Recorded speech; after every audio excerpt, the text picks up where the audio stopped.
Gold trusted gold buyers మీరు తాకట్టు పెట్టిన బంగారాన్ని విడిపించి ఈ రోజు ఉన్న మార్కెట్ ధరకు కొనబడను.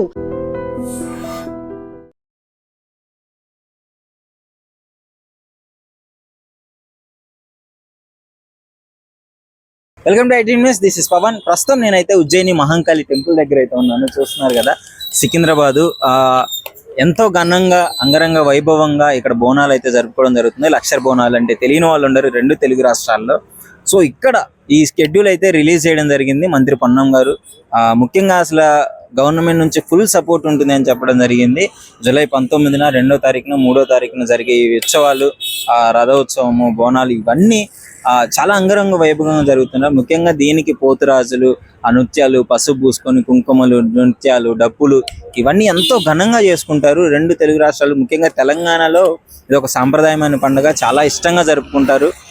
ముఖ్యంగా 3వ రోజు ఏదైతే ఉందో రంగం భవిష్యవాణి చెప్తారు. అక్కడ అమ్మవారు పూనుకొని శివశక్తుల ద్వారా ఈ ఇయర్లో ఎలాంటి అనర్థాలు జరగబోతున్నాయి, ప్రకృతి ఎలా ఉండబోతుంది, సో వీటన్నిటి గురించి అయితే చేయబోతున్నారు. వీటన్నిటి గురించి చెప్తారు. అందుకే రాష్ట్రంలోని నలుమూలల నుంచి కూడా ఇది వినటానికి వస్తుంటారు. సో ఇక్కడ ముఖ్యంగా దేవాదాయ శాఖ మంత్రి కొండా సురేఖ గారు, పొన్నం ప్రభాకర్ గారు డిసైడ్ చేసుకొని దీని గురించి మొత్తం క్లియర్గా గవర్నమెంట్ నుంచి ఎలాంటి సహాయ సహకారాలు కావాలన్నా మా సైడ్ నుంచి పక్కా ఉంటుందని చెప్పడం జరిగింది.